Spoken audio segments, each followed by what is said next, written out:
Pagising ko nga, ang diretso ko dito sa kapihan namin, pero ang iinumin ko ay Milo. Wala kaming live kagabi, kaya naman maaga din ako nakakatulog at maaga ako nagising. Pagkatimpla ko nga, ang diretso ko dito sa CR namin para makapaghilamos na muna. O syempre, hindi masarap humilop ng Milo kapag kamabangnas pa yung bunganga. Naghilamos lang muna ako at nagsuklay ako ng buhok. Napansin ko nga, mabilis pala kumaba yung buhok ko, mahaba na naman ulit. Pagkatapos noon, umupo na ako dito sa sopa para nga mag-edit na muna ng mga vlogs ko. Nag-edit na ako ng video na i-upload ko ngayon habang katabi ko tong trophy. Araw-araw, halos ganito na nga yung routine ko. At pagkatapos ko naman mag-edit, sasagot naman ako sa mga inquiries, sa mga nagre-reklamo at sa mga gustong magpabarangay. Aksyuta, umaga pa lang, mainit ang ulo mo dahil sa rami na nagjo-joy-joy.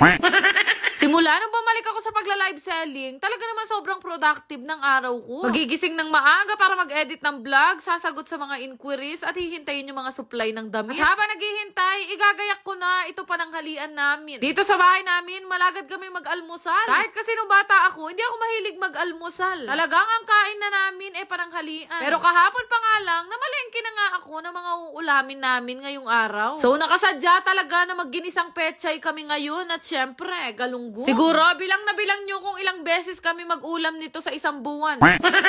Yakabod kasi na gulay na sobrang paborito talaga ni Bebo. Pero kapag ka nagluluto ako nitong ginisang pechay, kailangan talaga pakawasan natin. Ito kasing mga pechay, maputik siya, diba? Ang mahirap dun meron pang ulad. Pero syempre, mas masarap ang luto basta kumakanta kayo ng kilometro.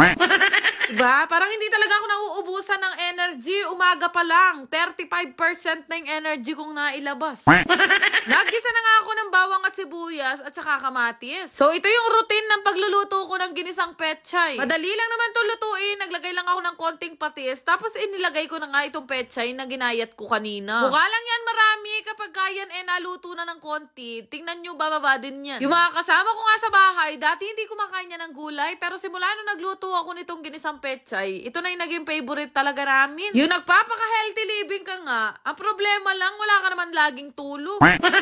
Okay lang yun. Ang mahalaga may dumadaloy pa rin na gulay sa katawan natin. Nung matapos ko na magisa itong pechay, sinunod ko namang iprito itong mga galunggong. Iyang dalawa talaga na yan ang sobrang magpartner na talaga naman napakarami mong makakain pagka ganito ang ulam. No, sabi ko kay Bebo may gagawin at lilinisin lang ako. Siya na nga yung naggayak ng pagkain namin. Buti na lang talaga nakakatulong ko si Bebo pagdating sa mga gawaing bahay. Madalas siya na rin talaga yung nagluluto ng mga pagkain namin. Sabi nga niya, give and take lang daw talaga kami. Kapag kapagod ako, siya yung magtatrabaho. Pag siya naman ang pagod, siya pa rin ang magtatrabaho.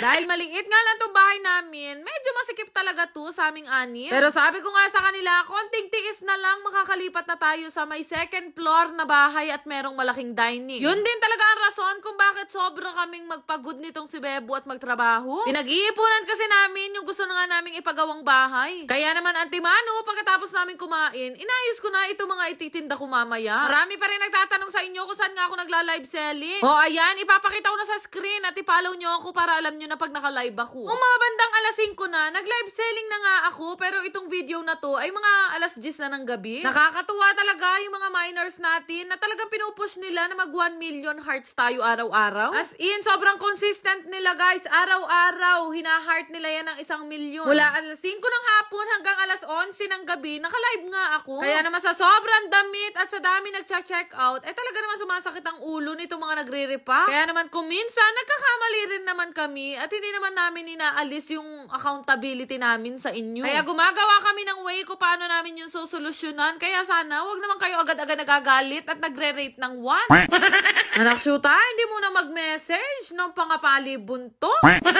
Pero pang iba, magagalit sa amin. Nag-check out ba naman? Hindi naman nakamain. Kaluse. Kaya lagi ko sinasabi, hindi porket in-screenshot nyo na suot ko, namain nyo na agad. Masasakit na ang ulo ng mga repacker namin kakahanap sa mga pangalan nyo. Pero ayun nga, naligo na rin naman ako at ako ay mamamahinga na. Hindi kasi ako pwedeng makipagsabayan sa pagpupuyat nila dahil kinabukasan mawawalan na ako ng boses. Alam nyo naman ang boses ko ang nagiging ilaw ng tahanan namin. Kung wala ang boses ko, paano na lang rugo ang sambayan ng Pilipino. Bago nga ako matulog, nag-blower muna ako ng buhok para hindi sumakit yung ulo ko kinabukasan. Nung natuyo na, binaba ko na tong mga blinds at pinatay ko na rin yung ilaw. Ako kasi talaga yung tipo ng babae or tipo ng tao na hindi talaga nakakatulog ng may ilaw na kahit tuldok lang. Nagpaalam na rin ako kay Bebo na mauuna na akong matulog sa kanya. Alas 2 na rin kasi ito ng umaga at maya-maya pa sila magsisitulog siguro mga alas 6 dahil sa sobrang daming order. Grabe din kasi talaga yung mga order nitong mga nakaraang araw. Ang sabi ko nga, ot hindi sumasawa yung mga tao sa damit, no? Pero tama lang yan, mag-mind kayo na mag-mind sa akin. Naksyuta! Yan lang naman. Salamat! Lahat na magre-register dito sa Diamond Game ay magkakaroon ng ayuda sa akin. Dali lang naman mag-register. Ilalagay ko na lang yung link na pipindutin nyo sa may comment section. Dito kagaya ng mga pangkaraniwang laro lang dahil dito nga pera nga ang mapapanalunan nyo. Laking manalo dito at syempre hinahinay lang sa paglalaro at mahigpit na ipinagbabawal to sa mga bata. Sa mga laro na madaling laruin at madaling nga manalo. Minsan 100 lang ang taya, umaabot pa na hanggang 12,000 o 13,000. Kaya naman kung gusto mong itry, ilalagay ko na lang din yung link sa may comment section. Yan lang naman. Salamat!